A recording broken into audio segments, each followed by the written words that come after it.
Welcome to Landlord Diaries, where we talk about midterm rentals and the opportunities behind them. We'll share landlord stories, talk about maximizing investment potential, and discuss how to live the very best landlord life. This podcast is proudly brought to you by Furnished Finder, the place for everything midterm rentals. Remember to like and subscribe if you enjoy our content. Howdy, howdy. It's your Austin, Texas podcast host, Kelly Bailey. My hubby and I have a handful of midterm rentals on Furnished Finder from North Austin all the way up to Belton, Texas area. And hey there, I'm Katie Lyon. I am in the Denver area and a proud member of the Furnished Finder team. I also have a couple properties with my husband, and I'm excited to be here. And I have the hiccups, Kelly. I have the hiccups. Hiccups happen. What gave you the hiccups? We're just going to roll with it. Every time I eat a cold Chick-fil-A nugget, I get the hiccups. And I completely forgot and just, was living my life and ate a cold Chick-fil-A nugget. And here we are. Okay, well, you're going to have a fun time with this one. What was your favorite parts about this episode? Oh my gosh, this episode was so fun. First of all, I've never even thought about living on a houseboat. I don't know the last time I thought about a houseboat except in a children's book or something. But Jen's space is so cute and so perfect, and she just gets to immerse herself in nature, and she's used Furnished Finder, and she's used her I guess it's her previous primary residence to not only pay for that one, but to fund her houseboat. And it's so awesome to just see people doing incredible things. So I can't wait for everyone to hear it. Also, everyone remember that Furnished Finder is our sponsor of these podcasts, and there are absolutely no booking fees on our platform for either property owner or tenant. It's just a really easy way to find the space or the tenant you're looking for. So here we go. No more chicken nuggets for you, lady.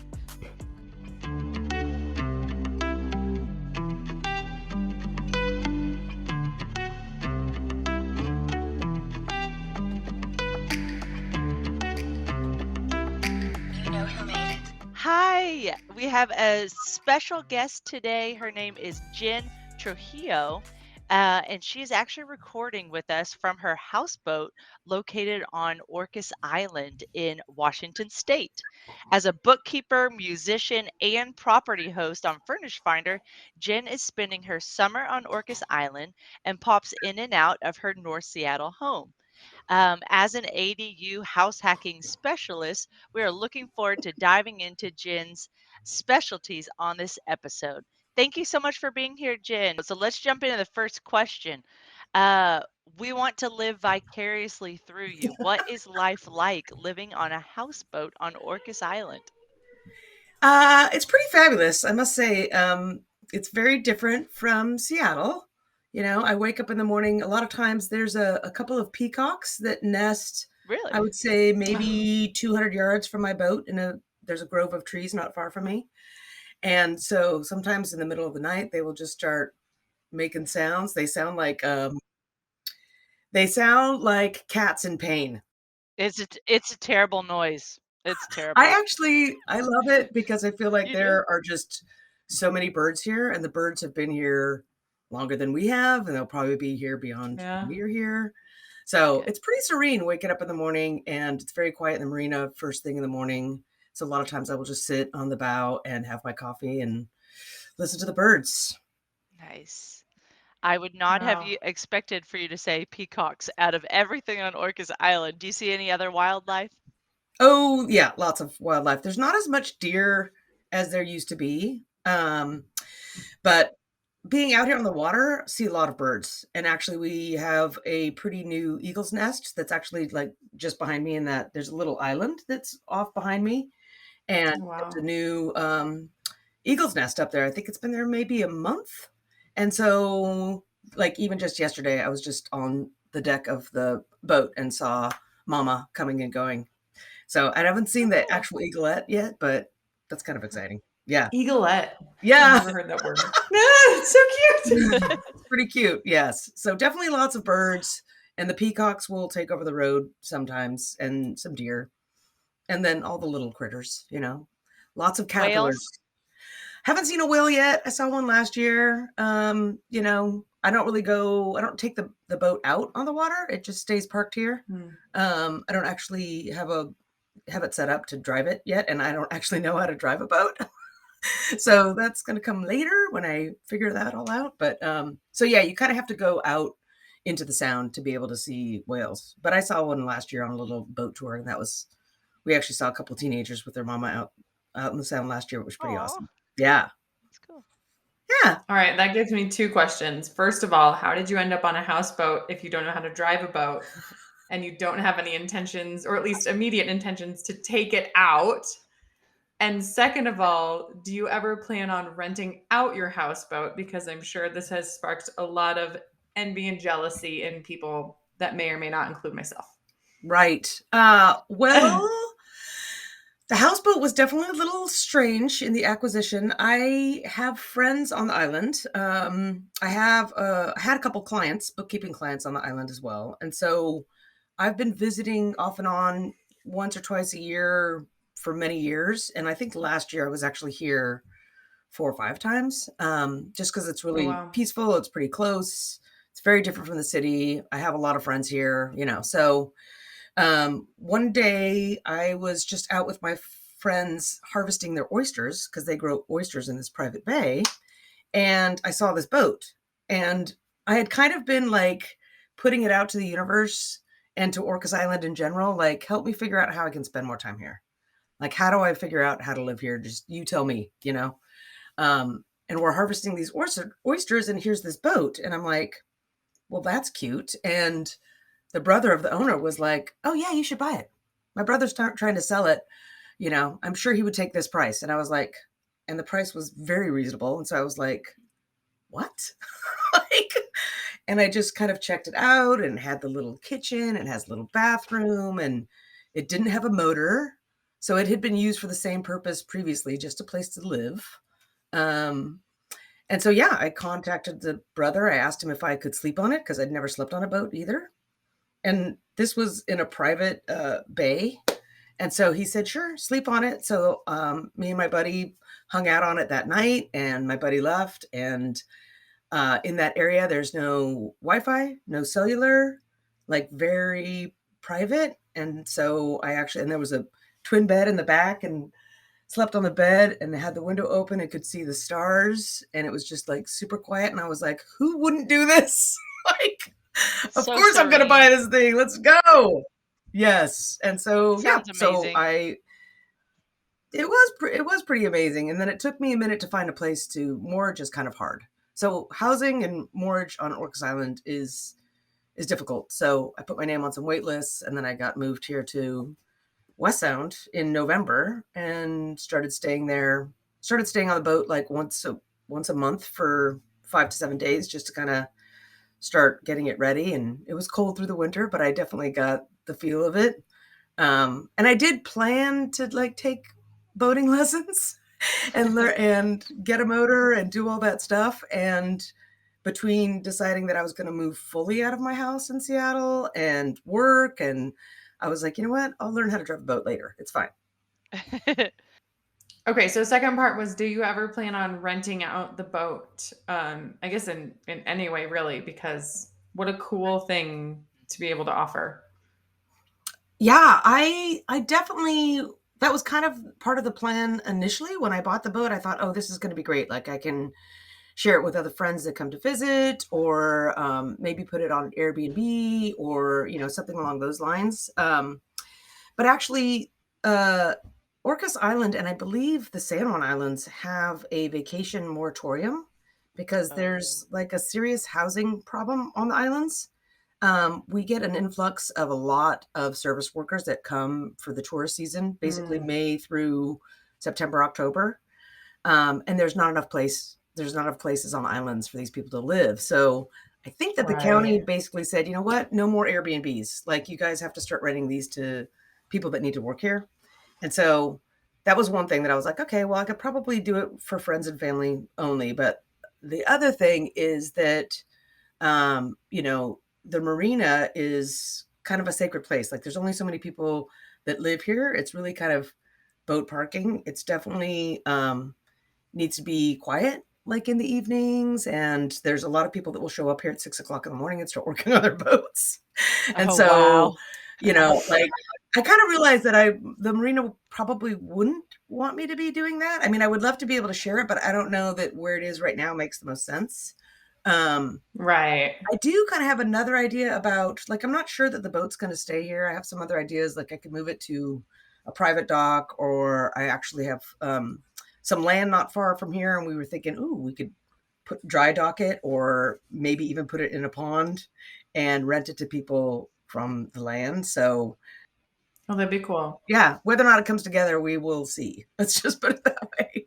I'm hearing you, and I hear that you're setting yourself perfectly up for your midterm rentals because you're saying it's a lot of traveling professionals that don't have places to stay. It sounds like a Furnished Finder dream. It would be if there was a hospital on the island, but there is. Well, I mean, even in workers coming in for the tourist season or something, we've heard time and time again that different cities or counties or regions are getting really strict with Airbnb laws for one reason or another, right? And in some areas like that, it really makes sense because you're right. It's hard to have a tourist if even the waitresses or the servers or the restaurant workers don't have a place to live. Yeah, it's definitely been a problem It makes here. it kind of challenging. Very challenging. It's been a problem here on the island for some time, and it doesn't seem like it's, Yeah. But yeah, I would love to be able to do that, so long as I Right. have a place to live too. Yep. Well, let's get on to True. our next question, I'm going to give a little backstory here. So, um, ADU, house hacking, they're fun terms that you hear often in the real estate investing world, but what do they really mean? So, I'm going to give a quick background there, and then we'll jump into a question for Jen. So, house hacking is finding ways to generate income from your home. Traditionally, you think of a duplex or a multifamily where you live in one of the units and you're renting out the others. And the whole purpose is the tenant pays for the owner's mortgage and the owner builds equity while maintaining the property for the tenant. So, pretty awesome. That's house hacking.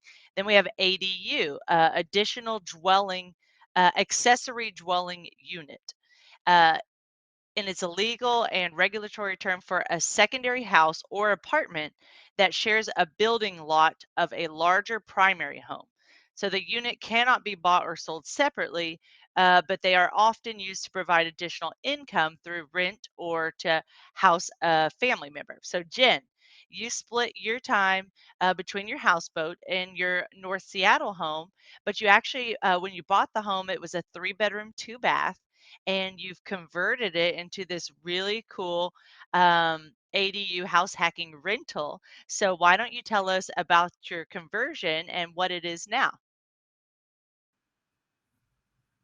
Yeah, when I bought the house, I was like recently divorced and I had my two sons, and they were in high school, and so it was perfect. We had the upstairs was 2 bedroom and 1 bath, and downstairs was a bedroom, a laundry room, and a bathroom, and two gigantic, like one huge rec room and one huge, I think it had been a garage, but it just had a sink in it.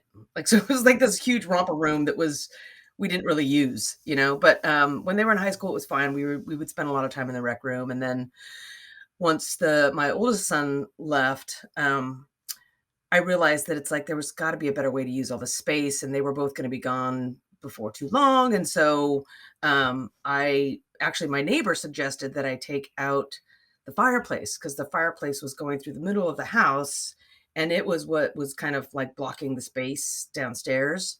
So me and my boyfriend at the time and my sons and some of their friends spent a fair amount of time just taking out this fireplace, and then we opened up the whole basement for reframing. And at that point, I do have a lot of history in construction. Like when I started bookkeeping, I started with some remodelers in Seattle, and that's kind of been my focus as far as bookkeeping goes.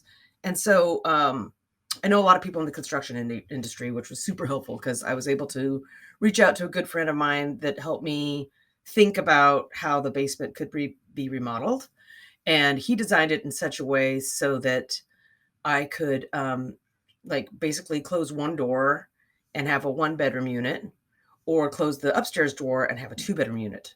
So so the end result was that like I can rent the upstairs as a two bedroom, one bath, rent the downstairs as a two bedroom, one bath, or I can switch the doors and I can rent the upstairs as a three bedroom, one bath, where one of Oh, the bedrooms wow. is downstairs, and have a studio apartment. And so that provides a lot of flexibility because, like there was a time my kids had to come back during the pandemic.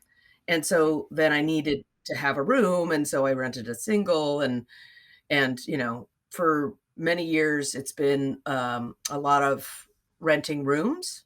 So during the pandemic, I also, my ex-husband's cousin actually needed a place to stay. So we were doing some room sharing with him. So and my nephew who lives in Spokane was getting tired of Spokane and wanted to live in Seattle. And so, it was a lot of like that kind of stuff. But yeah, getting the actual ADU permit, like once I realized that I had the designs, and actually my son worked in carpentry as well and in construction, and so he knew how to do the framing.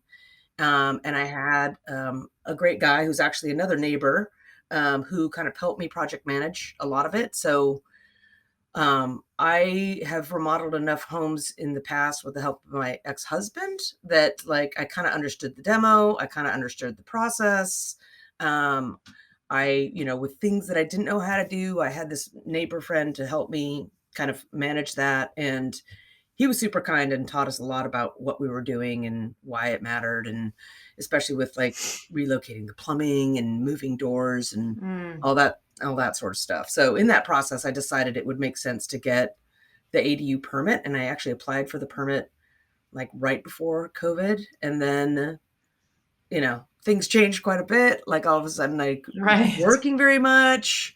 My kids were home, were back, like, and so the whole thing just kind of paused for a minute. And I was like, permit schmermit. I don't need a permit. Like, I'm just going to share my house with people that show up.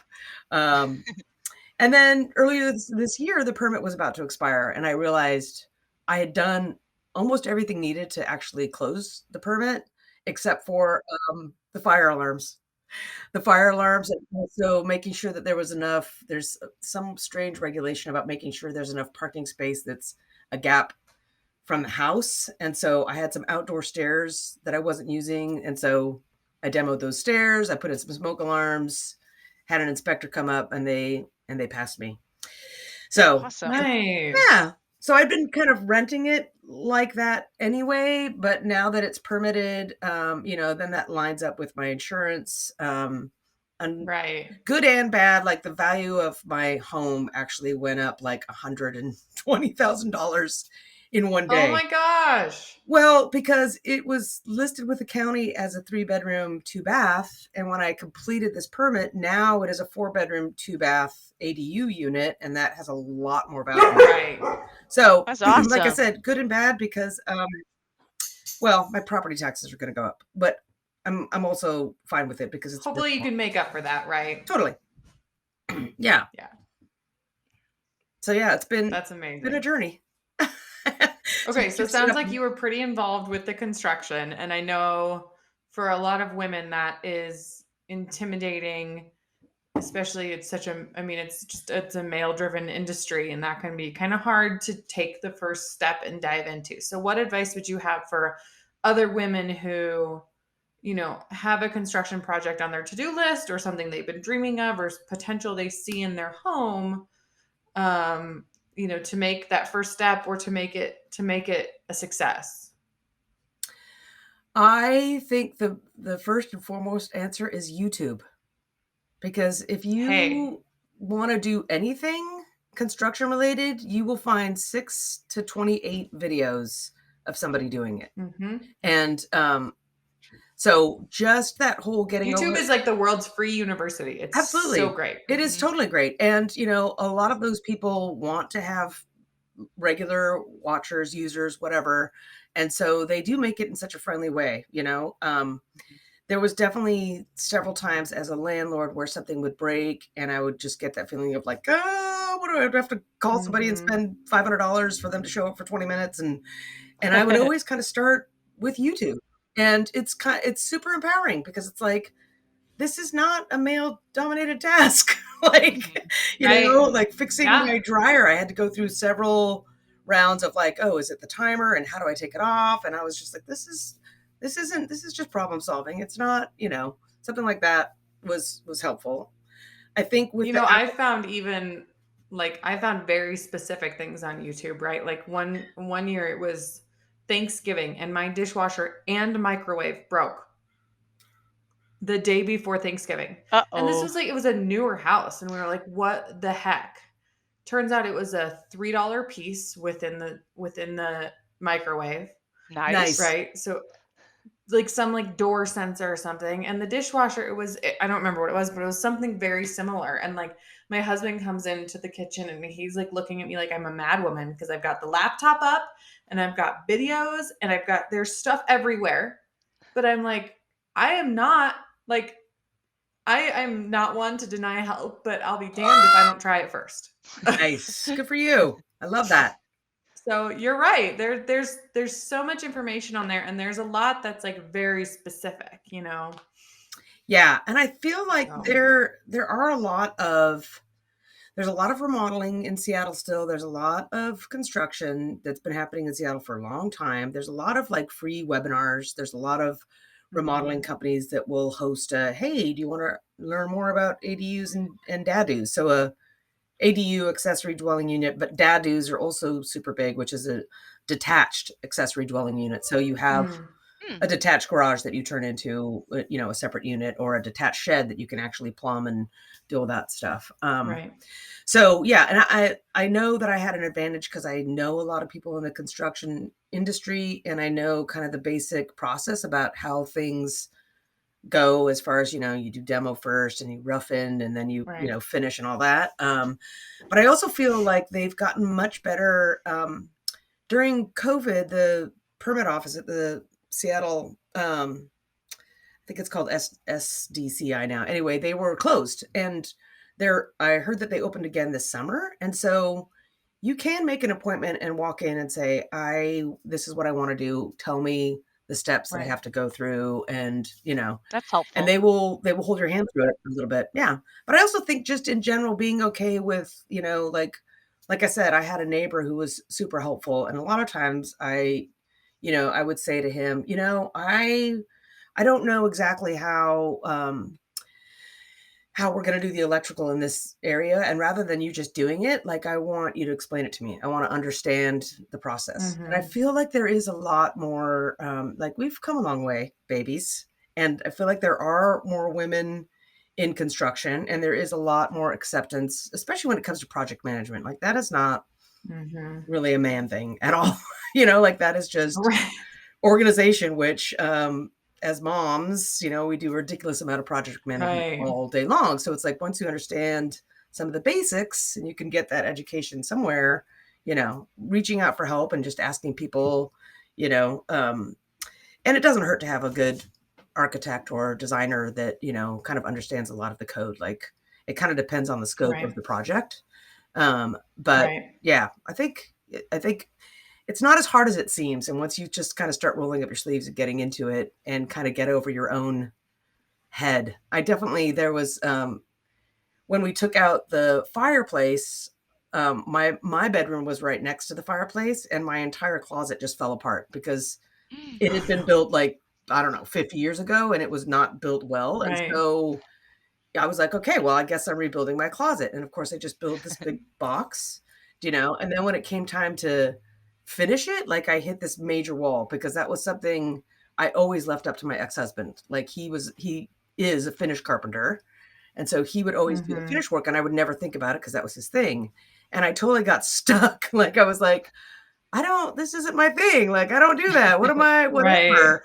And like, for some reason I was just hung up on it for a couple weeks because there's 15 different ways to put in shelving and rods and organize Right. a closet, and then I was just like, it's whatever I do is going to be fine. Like, I'm going to build this closet to Right. be what works for me. Like, I have a lot of skirts, like skirts are my thing. And so I was like, I'm going to have just 2 full on skirt rods. And then, and like, once I kind of got over my own head, I was like, this is easy. It's fine.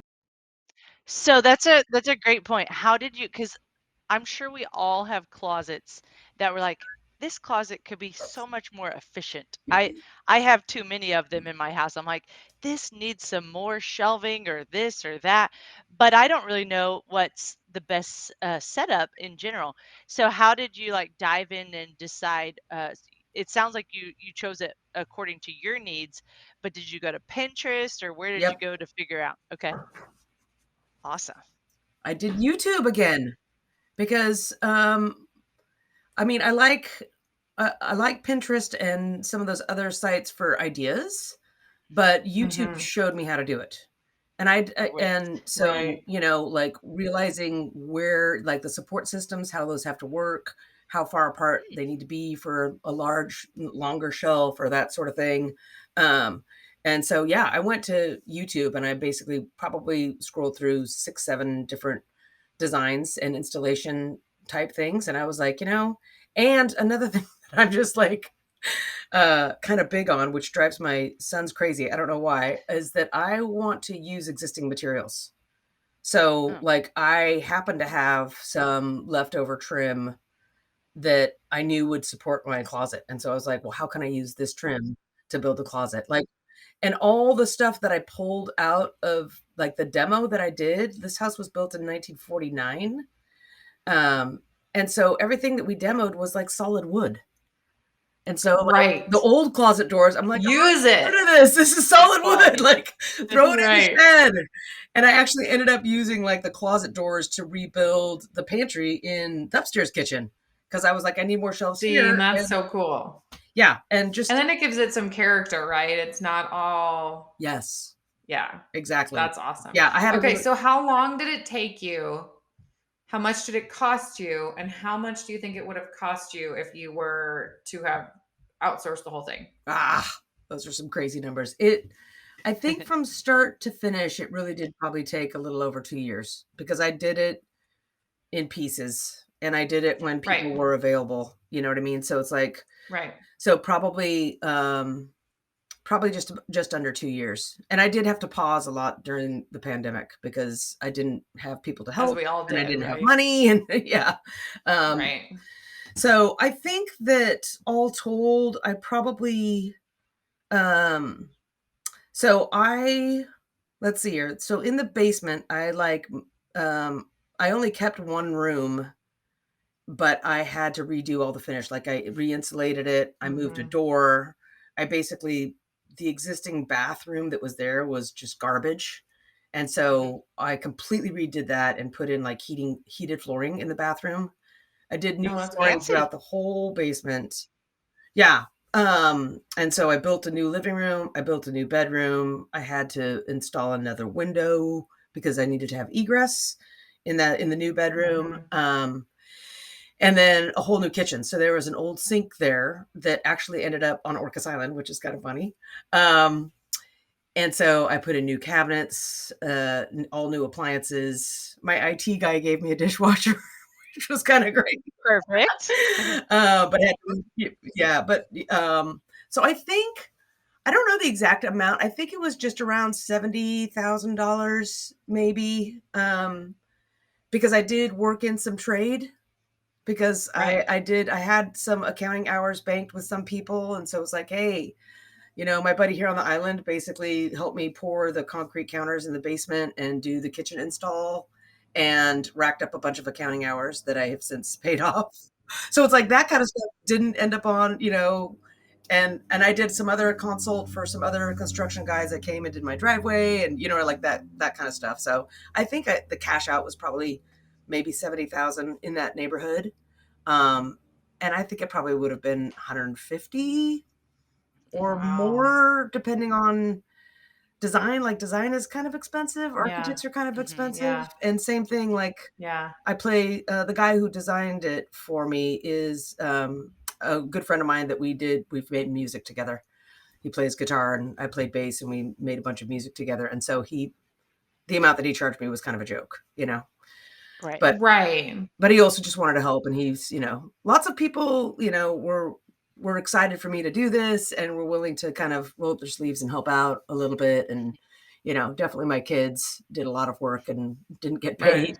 But I was like, yeah, but you're always going to have a nice place to stay in Seattle, kids. It's going to be great. That's getting paid in some form. That's awesome, though. I mean, that it pays off to have the support system and the network sometimes, right? Oh, yeah. And Definitely. even if it's free advice or free, getting scrappy pays off.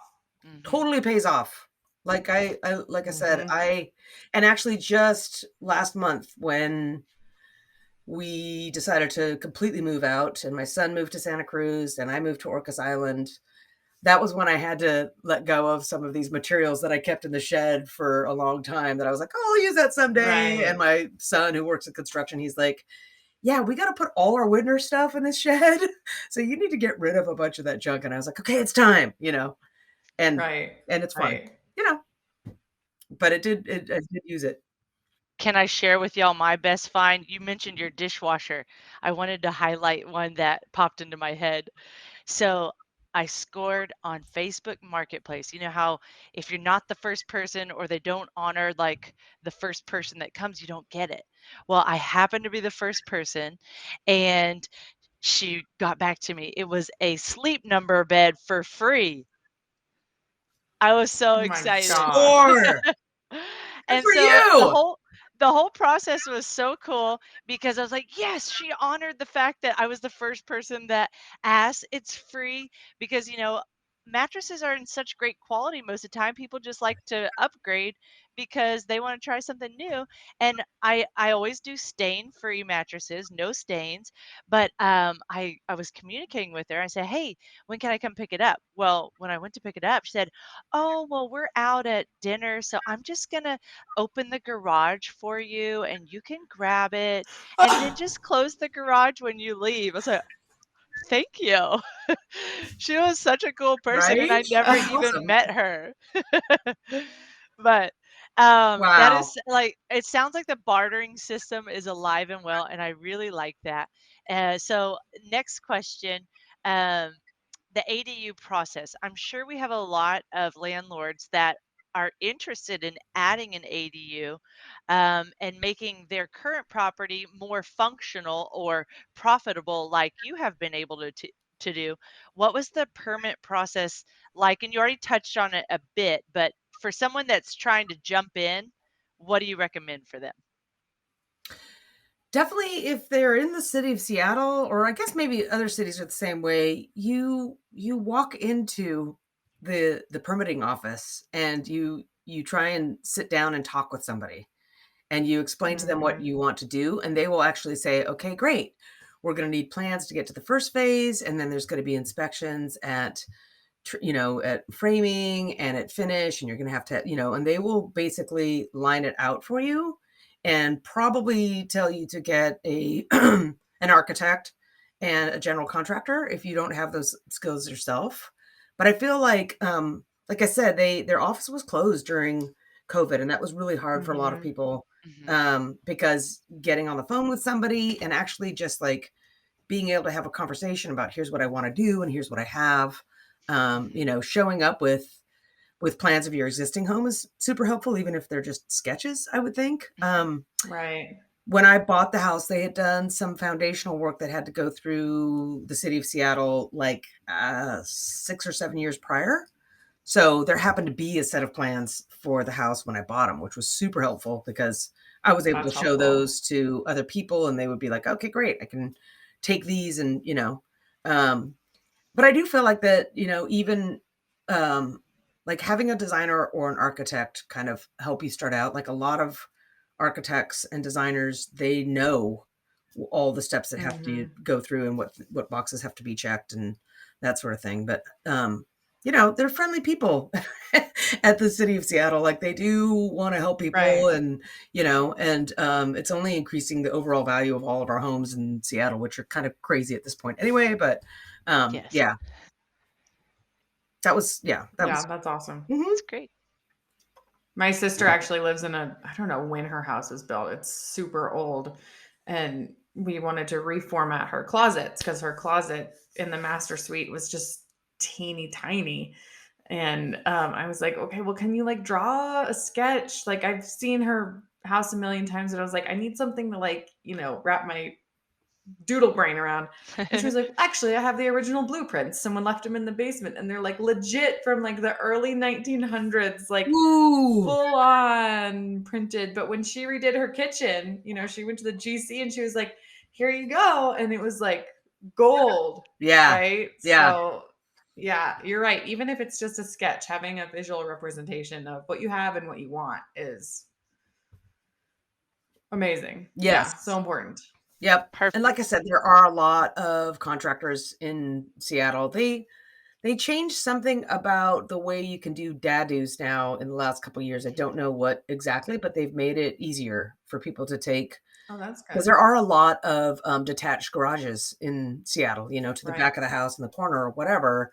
And that's, for a lot of people, that's just like dead space that they can't really do anything with outside of storage. Right. And so now they've kind of made it easier to convert those into livable units. That's awesome. Yeah. Okay, well, let's transition into our next section, which we call landlord logistics. And I'm actually going to combine it with our last section called the Furnished Finder favorites as well. So my first question is, we already talked about how your home is currently rented out, which it's a 2-1 upstairs and a 2-1 downstairs. So how long have you been a landlord? And in your area, what type of traveling professionals have you been seeing that want to rent your 2 units? Gotcha. Well, in this new setup, I've only been out of my house maybe 4 or 5 weeks. And so in this setup, that's only been that long. I've been a landlord probably for, gosh, I would say 3 years. It really depends on whether or not you count my kids. So, like, I did actually charge my oldest rent for a while because I I'm needed counting it then. income. And yeah, exactly. And it's good for him. He had a job, and it's like, got to pay for housing, son. So, and then I have had other family and friends rent rooms or rent parts of the basement. I guess my first tenant was, I guess that was actually during COVID. So she was living with me when COVID hit. I've like already scratched out these years. I'm like, I don't know what year it was, but right. They don't count. It doesn't matter. Yes. Her and her daughter were living in the basement, and me and my son were living upstairs. And this was before the kitchen was installed. So we actually all shared the upstairs kitchen, but she and her daughter had their own space. That was right after I had put in the bedroom downstairs. And then from there, like I said, during COVID, we rented out rooms. Like we would share a room with, just a room in the house, and we were all sharing the space while I finished the kitchen. And so what was the second part of the question? I forget. Do you remember, Katie? How long have I been a landlord? I think it was just what types of tenants do you have now? Oh yeah. Well, I will say that, so I had listed it on Furnished Finders. Last year I got my first nurse couple. So a nurse and his wife started renting the basement. They started out renting it as a 1-bedroom because I still had my nephew and my son with me. So me and my nephew and my son were renting upstairs, which included a 1-bedroom downstairs. And then the nurse and his wife were renting the 1-bedroom unit with their dog. And he's been great. Like, he just started doing the traveling nurse thing. He came in November for 12 weeks. And then we were getting close to February, and he's like, we really like it. We kind of want to stay another 12 weeks. And I was like, okay, great. We'll kick your move out date till May. And then I was like, May in Seattle, that's when it's going to start getting gorgeous. Are you sure you're going to want to leave in May? Right. Oh. And then sure enough, come April, he was like, do you think we could stay till August? And I was like, of course. Except that at that point, I really needed to rent the whole basement. And I had kind of told him Right. that beforehand. I was like, I want to rent the whole thing. Like, I'm going to go live on Orcas. My son's going to leave. So yes, you could stay, but could you rent the 2-bedroom basement? And they agreed, and which was great because it saved me a lot of time and energy to have to not worry about that. Right. And then when I decided to rent the upstairs, this was the first time that I was renting out my personal space. And I actually realized like that whole idea could be a little daunting to some people, but I loved it because I was like, I don't, you know, I left all my books. Do you know what I mean? Like I left some, I was happy to share the space and I don't feel very attached to my things, which made me feel kind of Mhm. great because like, oh, I just only need so many things and Mhm. I'll be fine. But in that process, I was surprised to see a lot of different type of people applying different professions. So when I had rented to Orlando in November, it was all nurses. Like that's who was, replying to my ad. And I ended up, he was great. And so we ran with that. But this time, like I got somebody who was going to be interning with Facebook for the summer. Hmm. I got somebody else that was doing some temp work with Microsoft.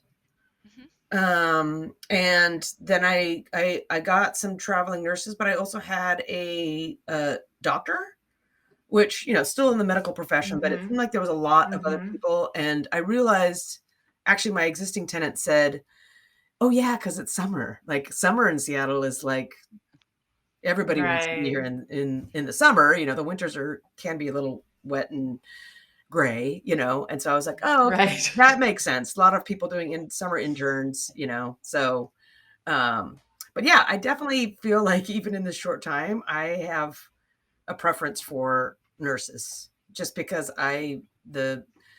there's been so many incredible people serving our community, and especially through the pandemic, like all these people stepped up and leaned in. And even the nurse that's in my basement now, like, he was working at Harborview in Seattle. He does work at Harborview in Seattle. And this winter they had a lot of their staff got COVID. And so he was just working 12-hour days, 6 days in a row, and Mhm. just stepping up and leaning in and being like, yep, this is what I got to do. And I'm like, I like those people. I like people that are, Right. have that's what they do Yeah. for a living is they serve the community, versus Facebook, not so much serving. Right. I guess I forget about the tech world in Seattle because there is a big tech world, Big but tech all I world. think about when it comes to Seattle is coffee. Oh yeah. Yep. Yep. No, there's a lot of tech in Seattle, but I didn't realize that there was a lot of traveling tech because I feel like during the pandemic, we realized Right. everybody can work remotely now. It's fine. Mhm. So, Well, that and I think a lot of people, with the real estate market, what it is right now, a lot of times people will go lease something for a while, particularly furnished, right? yeah. Until they can figure out, okay, like what area do I want to live in and how long is it going to take me to get a house? Or, I've heard from a lot of people right now who are like, we're going to rent until interest rates figure Mhm. themselves back out or Yes. whatever it is. Like there's Yep. there's a lot of reasons that people might put a pause and say, okay, like for now we're just going to be not just, but like we're going to be here and that's there's a million different situations and I think it's interesting to see how it pans out. Yeah, I feel like during the pandemic, I kind of got to this point where I decided that I wasn't going to plan beyond 60 days Mhm. because just things were changing Mhm. so much and we didn't know the state of Right. the world or whatever. And so I kind of started doing that whole just mentality. And then I realized I kind of like that. like Mhm. like Right. everything is temporary, really, if you want to look at it that way. And so this whole like renting out at 12 weeks at a time for Mhm. me, I think is going to be great because that means that every 8 weeks, 12 weeks, whatever, I can reassess. Like, do I need to be in Mhm. Seattle? Right. Do I still have housing here in on Orcas? Or, like my parents are Right. starting to get a little older, and actually that was like the main motivation for me wanting to have a separate unit in my house is because I figured that at some point either my mom or my mom and dad are both gonna need to live with me. And so having a unit for them, Mhm. but that could be 5 years or that could be 5 weeks. So, you know, Right. like being able to have that flexibility, the whole furnished thing versus like not furnished like that. I did have a friend that was in between housing. She actually was a victim of so many people in Seattle where her landlord decided he wanted to sell the house and basically gave her like 60 days to get out. Oh. And so she was like, "Oh, I might want to rent your upstairs temporarily until we figure something out." And I was like, Hmm. "Yeah, I would totally do that." And she's like, "But I have to bring all my furniture." And I was like, "Ooh, I don't have a place for all my furniture." Like, Right. no, I don't Right. really want to pay to put that in Well, storage. it's a lot of move in, move out, and that can, Kelly and I have talked about this before. That can create a lot of nicks and wear and tear. Oh It's yeah, different if you have someone moving in for a year or two, sure.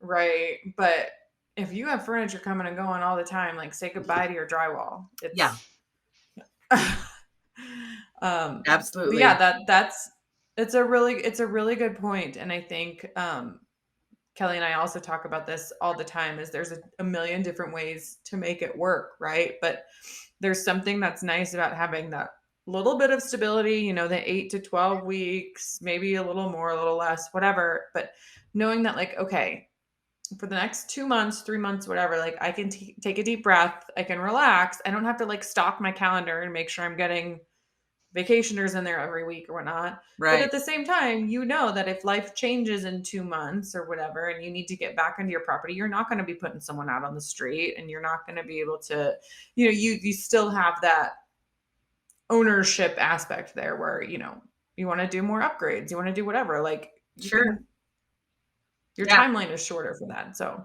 Yeah. Yeah. yeah. And so one of my basement renters are moving out August 9th, and my upstairs renters are moving out August 15th.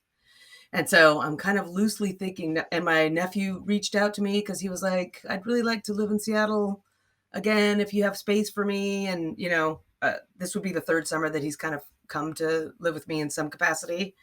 And so I was like, I think I'll move into the basement. I've never lived in the basement, but that kitchen is brand new and it's gorgeous. Right. And Like, it's I'll take that one, please. yes. And it's like I Sounds finished fun. that kitchen and then immediately somebody was in there and I was like, I think I've made popcorn down there and a sandwich like once in the year and a half that it's been Right. done.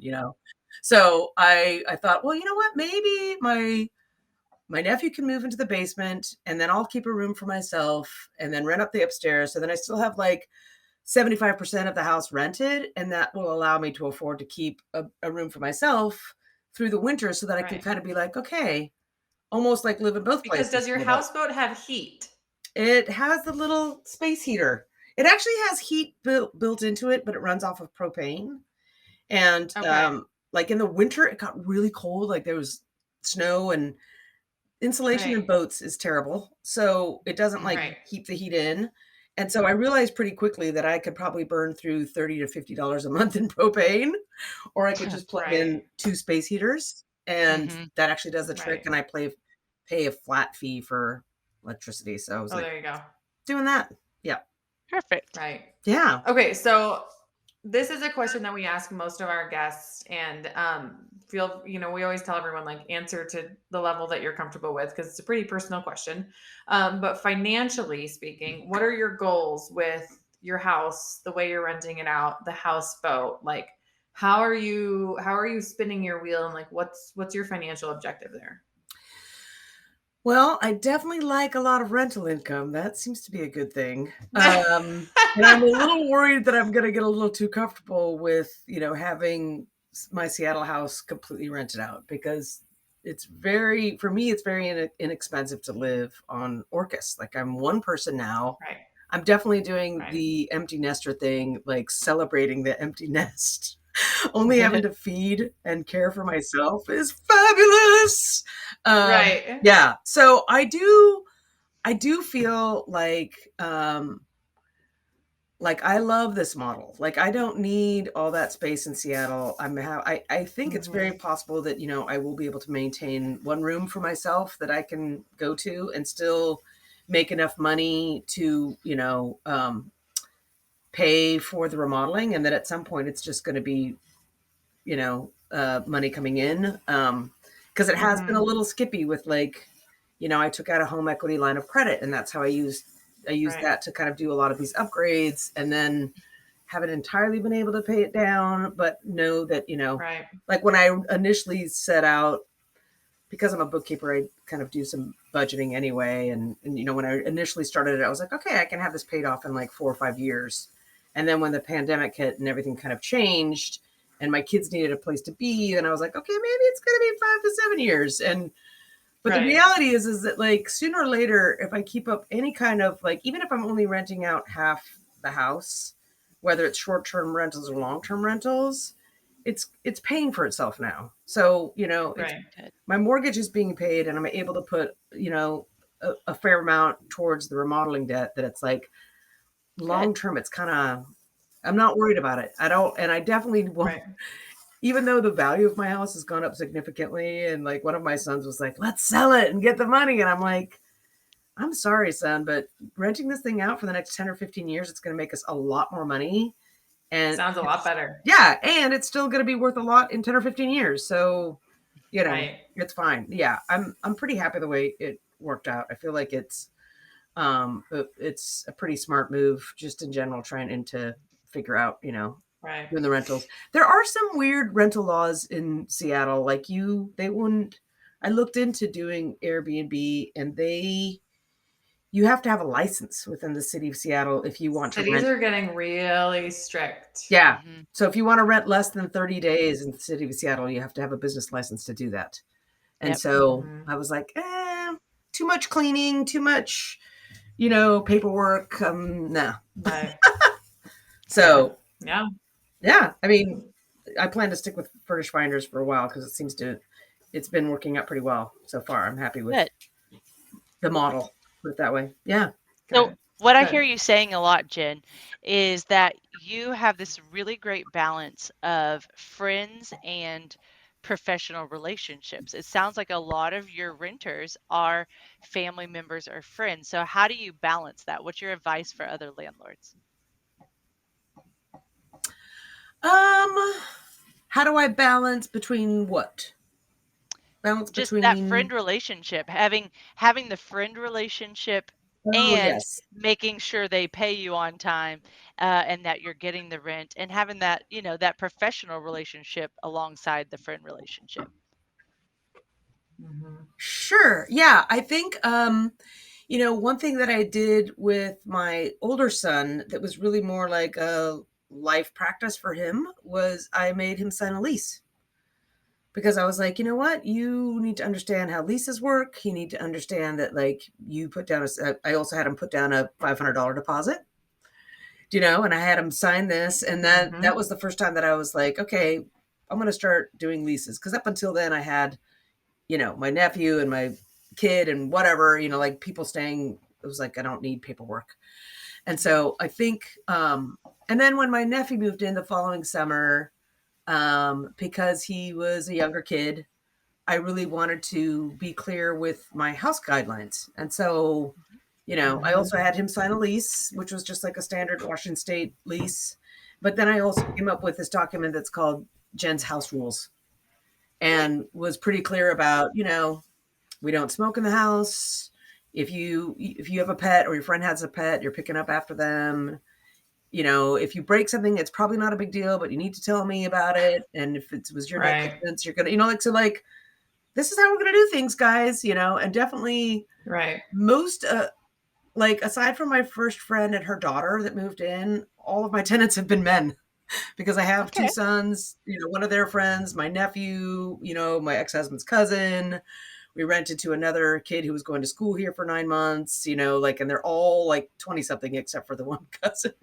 And so there was definitely like this mom, like parenting / landlady stuff happening because, I spent a lot of time on Orcas Island last summer, and I would come back and I was like, okay, the teenage boy house, like, you guys have to clean the bathroom. I'm sorry. It has to happen at least twice a month. It's not going to smell. You guys have to handle the smell. I know that's not in the open some windows. Exactly. But I'm telling you now. So I think just being like fully transparent and, especially like with my nephew who's like, he's a total introvert and very quiet, and communication skills with a lot of 20-somethings is not the same as with older generations, I guess I'll say. And so just being super clear and saying, hey, I love having you here. It's great. I need you to stop parking in the other space, or, like, I need you to start cleaning more often. And, and actually I'm going to give you a list of things that I need you to do, and blah, blah, blah. And so it's really just kind of being as direct as you can, I think, is helpful, and has seemed to work for me. I definitely have Seems upgraded like you have a these great Jen's style. Thanks. I also think just the general attitude of, like, with the renters that I don't know, but and with my friends and family, like, they're doing me a huge favor. Like, they are paying my mortgage. They're paying for my house. They're helping me pay for my remodel. Like, just having that general attitude that, like, I feel like they're doing me a favor versus the other way around, And so where it's a relationship, not like you're not a commander. It's a give and take, right? Yeah, It's yes. And just in But I general, also very much, I also get the sense that, like, if you were my landlord, I'm not going to mess with anything. You know what I mean? Where, like, you definitely feel like you have that, like, okay, I'm not going to mess with Jen, but I know we can be pals. We totally can be pals, and you can tell me anything. It's fine. Yeah. Right. Like, I'm going to tell her anything. I know she'll let me move in, but, like, I know if I don't clean the bathroom, she's going to say something. And that's like good a balance. very, like, it's like a very finessed relationship you have to have. Right. But well, and it's definitely different, like, renting a unit to a couple, and that is their unit, and I don't, versus like house share. So like the majority of my landlady time has been house share with young men. And so, like, that's different. Like, God I bless definitely you. don't tell my nurses, did you clean your bathroom last week? I'm not doing that. But I do, frequently tell them how grateful I am that they're here and that they're taking care of my house and, paying my mortgage. It's like, I couldn't be doing what I'm doing if you weren't doing what you're doing. So gratitude never fails in any situation, if you ask me. Yep. You mentioned that you started writing up leases. So do you use KeyCheck for your leases, or what lease form do you use? I had I've had the same real estate agent in Seattle for like 15 years.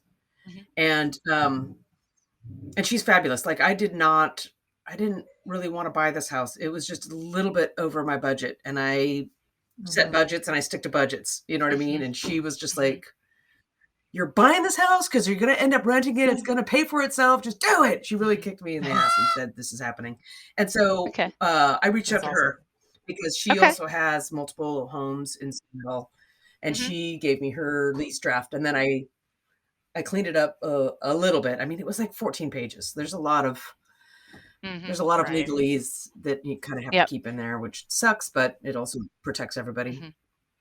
It's a good time to remind our audience that KeyCheck, we partner with Law Depot, which is a really great way to put together your leases, because it's only $29 for the entire year. But what's best is you don't have to know all the quirky, like, fun lawyer lingo. You just answer the questions that they ask you, like, do you want to allow smoking? Do you want to allow pets? Things like that. And so all you do is answer questions like a survey, and then they put it in this really fun lawyer type document that's professional, and is a really, if you had to go to court, it would be, it'd stand up in court, and it's a really great lease. So that's just for anyone looking for a lease partner. Furnished Finder's KeyCheck website is a great spot for that. I love anything that I don't have to be smart and it makes me look really smart. Yes. Because any way that you can, like, try to wrap this package and make it look smart and is great. Yeah, and you said it's only $29 for the whole year. Does that include like unlimited leases? Yep.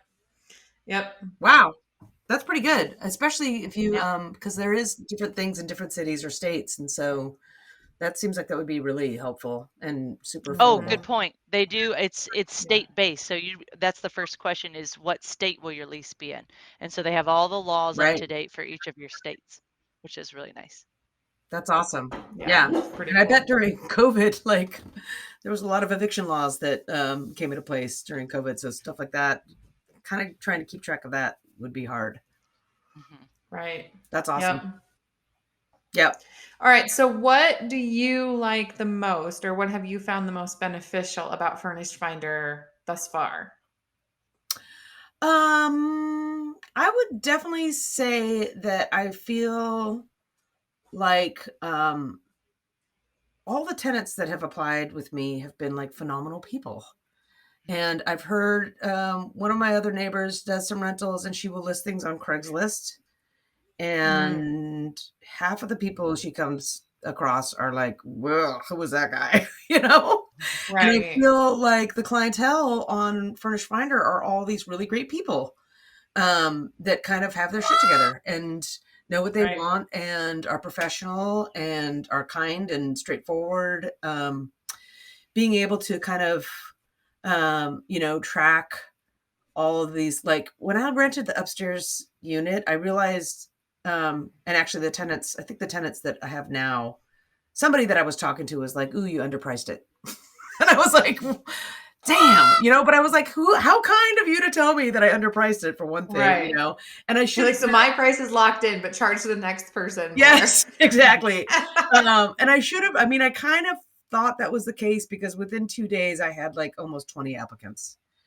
And I was just like getting bombarded by and I was like, okay, Right. and so, being able to manage all of that on the Furnished Finder's website and being able to see like all the applicants kind of in one place and quickly because I would get emails for some of them and not for others or whatever. So it's like, it was pretty easy to just go on there every day and be like, okay, who's on the list? Like, who have I talked to?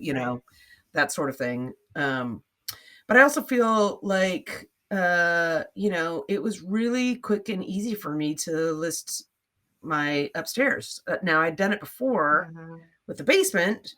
And so it was like, oh, I just add another unit, throw in a couple pictures, like all the other information's the same. Like I'm so close to these hospitals. Here's the bus lines, whatever the general property information was kind of the same. And so it's pretty user friendly for someone who wants to, dive into it. And it wasn't that hard to just like try it because I was like, okay, Right. last year I wasn't sure. Do I want to do short-term rentals? What am I doing with my place? Should I just kind of dip my toe or should I go find someone who wants to rent the basement for a year? And, Right. as it turns out, he ended up being there for 9 months anyway. But, Hey. I was like, oh, $99, I'll try this. And you know what I mean? And see if I like it. And, that's pretty inexpensive price to be able to just try something and see how it works for you. But definitely love it. I'm so happy that it worked out. Oh yeah.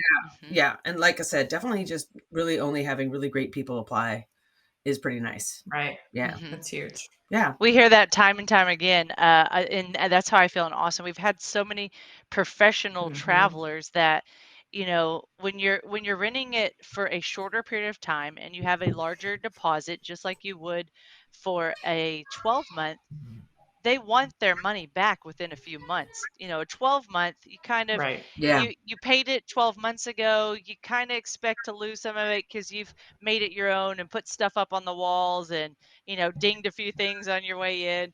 But when it comes to our professional travelers, they're really, like you said, we're so grateful for that relationship because they're helping us out. We're helping them out, and it's just really just a good business relationship. So we're with you there. Katie, this has been a great episode. Jen, we really appreciate your time. Do you have any final questions, Katie, for Jen, or should we wrap it up? My only question is if you ever like need to go back to your North Seattle house and need someone to watch over the houseboat for a while, I could probably help you out. Sounds good. Unfortunately, point. you're gonna have to get in line with about, I don't know, 8 other friends and relatives.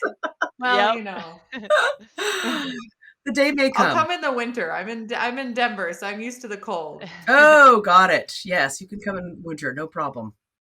Well, Jen, thanks so much for being with us. You bet. This was fun.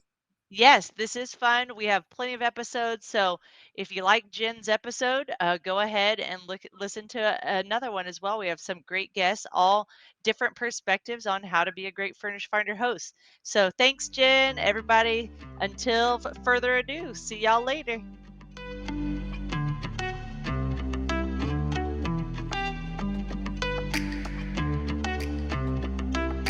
You know who made